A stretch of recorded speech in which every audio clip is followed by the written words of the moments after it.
अपने माता पिता को बहुत प्यार करते हैं और संसार से सबसे ऊपर समझते हैं, परंतु मैं अपनी पत्नी से भी बहुत प्यार करता हूं, परंतु पत्नी और माता पिता में अच्छी सुलह नहीं है महाराज जी। इस स्थिति में मैं कैसे दोनों को हाँ, दोनों का प्राथमिकता माता पिता की रखनी है, क्योंकि अर्धांगिनी अपना ही अंग है और हमें प्रकट करने वाले माता पिता हैं। तो अर्धांगिनी को इतना कि आप हमारे माता पिता की सेवा ना करें, मानते हैं, लेकिन आप हमें नहीं रोक सकते।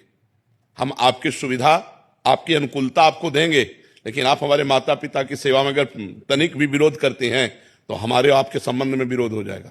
माता पिता का त्याग नहीं कर सकते, ये जरूर आप में होना चाहिए। अगर ये नहीं है तो जो अपने माता पिता का त्याग कर दे पत्नी के कहने पर, फिर क्या है? फिर धर्म में वीरता नहीं रही। ऐसा नहीं होना चाहिए। जो लड़की इस तरह की मतलब व्यवहार वाली हो कि आप हमसे प्यार करते हो, आप अपने माता पिता का त्याग कर दो, तो उससे कह देना चाहिए कि तैयार रहना, त्याग के लिए तैयार रहना। जिस दिन हमारे माता पिता की सेवा में व्यवधान उपस्थित कर दोगे, उसी दिन हमारे आपके बीच में संबंध विच्छेद हो जाएगा। और अगर आप हमारे माता पिता की सेवा करती हो तो हम आपको प्राणों से अधिक प्यार करेंगे, नहीं करती हो तो आपको अधिकार देंगे, लेकिन आप हमारे को सेवा में जाने से नहीं रोक सकती हो। इतना जरूर रहना चाहिए। माता पिता भगवान का स्वरूप है और पुत्र का पूरा अधिकार है माता पिता की सेवा करने का। तो ध्यान रखना, अवश्य में भोक्तव्यम कृतम कर्म शुभाशुभम। जो जैसे कर्म करेगा वैसा फल देगा भगवान, भोगना पड़ेगा, इसलिए बहुत सावधान।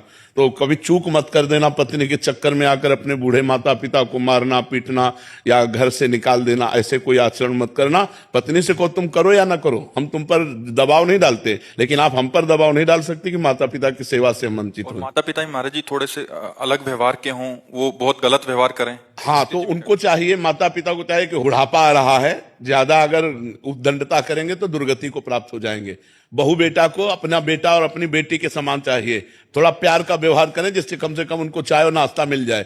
अगर माता पिता करने लायक है और वो बहू बेटा से सेवा नहीं कराते हैं, बहू बेटा से ईर्ष्या करते हैं, तो बेटे को चाहिए कि दूर से देखता रहे, उनकी सेवा में भले न जाए। लेकिन जिस दिन वो ऐसी स्थिति को प्राप्त हो कि वो अपनी सेवा करने लायक ना हो, उस दिन वो गाली दे तो भी उनकी सेवा करनी चाहिए। माता पिता की तो भी सेवा करनी चाहिए, क्योंकि वो बुजुर्ग हैं, उनका दिमाग स्थिति 60-70 के बाद जो है मानसिक स्थिति बिगड़ जाती है। अगर वो गाली देते हैं, वो निंदा करते हैं, तो हमें ये बात नहीं माननी, हमें उनकी सेवा करनी है।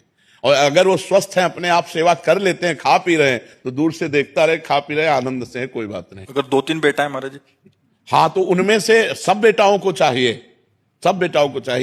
कि अपने माता पिता की सेवा के लिए अगर हिस्सेदारी ले लें, तीनों क्रम बाई क्रम सेवा करें। अगर तीनों में से ना करे तो एक तो तैयार हो जाए। यार, बूढ़े माता पिता खवाने से क्या कमी होती है? दाता तो भगवान है, खूब अच्छे से देते हैं। जो माता पिता की सेवा करता है उस पर भगवान प्रसन्न हो जाते हैं, क्योंकि भगवान धर्म से प्रसन्न होते हैं। देखो, पुंडरीक जी अपने माता पिता की सेवा करते थे तो विट्ठल भगवान स्वयं दर्शन देने के लिए महाराष्ट्र में आए थे कि नहीं आए थे? तो माता पिता की सेवा करने वाले को भगवत प्राप्ति निश्चित।